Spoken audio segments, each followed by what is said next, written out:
بسم الله الرحمن الرحيم قل إن صلاتي ونسكي ومحياي ومماتي لله رب العالمين لا شريك له وبذلك أمرت وأنا أول المسلمين.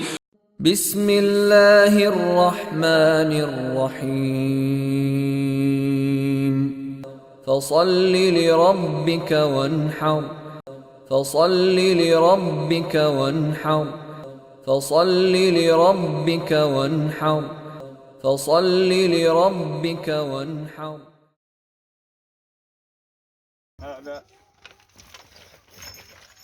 هذا صعقارو. نعم. وزن 55 كيلو 56.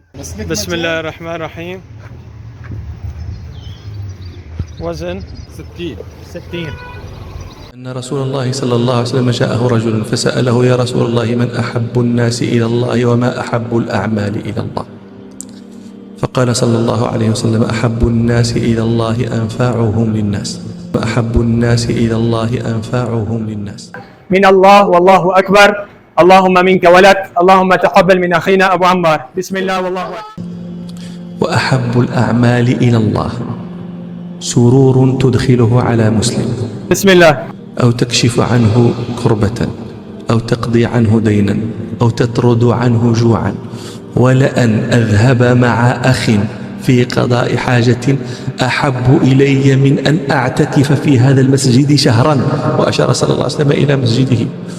بسم الله الرحمن الرحيم ويطعمون الطعام على حبه مسكينا ويتيما وأسيرا إنما نطعمكم لوجه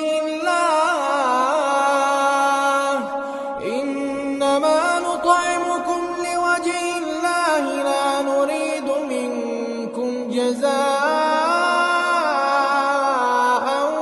ولا شكورا إنا نخاف من ربنا يوما عبوسا قمطريرا فوقاهم الله شر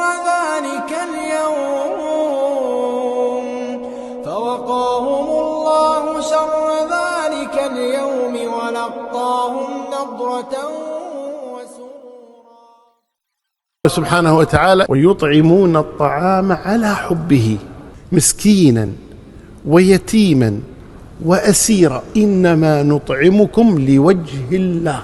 الإخلاص لله تبارك وتعالى. والله تبارك وتعالى الذين لا يطعمون سبحانه وتعالى: ما سلككم في سقر؟ قالوا: لم نك من المصلين ولم نك نطعم المسكين وكنا نخوض مع الخائضين. أرأيت الذي يكذب بالدين فذلك الذي يدع اليتيم ولا يحض على طعام المسكين. فالله تبارك وتعالى حث على بذل الطعام للناس، وكان رسولنا صلى الله عليه وسلم هو المثل الأعلى، كان المثل الأعلى صلوات ربي وسلامه عليه في إطعام الطعام. كان أكرم الخلق صلى الله عليه وسلم، حتى قيل ما قال لا قط إلا في تشهده، لولا التشهد كانت لاؤه نعمة صلى الله عليه وسلم. أعطيك عمل كان يسعد النبي صلى الله عليه وسلم ويفرحه ويجعل وجهه يتهلهل وترى البشر في وجهه وهو كله بشر صلى الله عليه وسلم.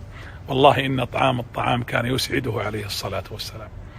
الأنصاري لما رأى وجه النبي قد تغير وتمعر وسمع خطبته دفع من ماله ولباسه، وقام الصحابة يتعاقبون على الإنفاق والإطعام، فرؤي ذلك البشر والنور والسرور كالمذهبة في وجهه.